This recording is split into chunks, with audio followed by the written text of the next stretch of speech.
স্বয়ং ভগবান শ্রীকৃষ্ণ যদি আপনাকে বোঝায় যে অ্যাটাচমেন্ট তথা মোহ থেকেই আমাদেরকে সব থেকে বেশি দুঃখ কষ্ট ভোগ করতে হয়, তবুও আপনি বুঝবেন না কিভাবে।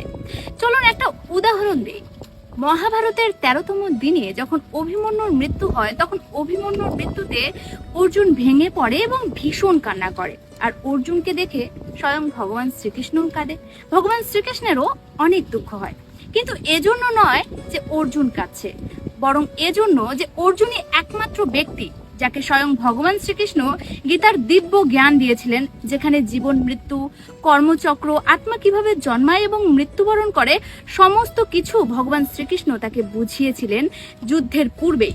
কিন্তু তবুও এই 13তম দিনে অভিমন্যুর মৃত্যুতে অর্জুন ভেঙে পড়েছিলেন এবং কাঁদছিলেন। তো এখান থেকে আমরা এটাই শিক্ষা লাভ করতে পারি যে মোহ তথা মায়া থেকে আমরা বাঁচতে পারবো না। যেখানে স্বয়ং অর্জুনকে ভগবান শ্রীকৃষ্ণ এসে বুঝিয়েছিলেন তিনি তার মায়া মোহ কাটাতে পারেনি, সেখানে আমরা তো সাধারণ মানুষ। তো এখন আমরা কি করতে পারি? পৃথিবীর কোনো কিছুই কিন্তু চিরস্থায়ী নয়, তাই যে কোনো কিছুই আমাদেরকে ছাড়তে হতে পারে বা ত্যাগ করতে হতে পারে।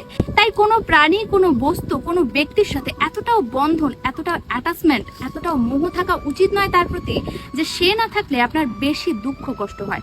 তাই ভিডিওটি অবশ্যই সকলের সাথে শেয়ার করুন। হরে কৃষ্ণা।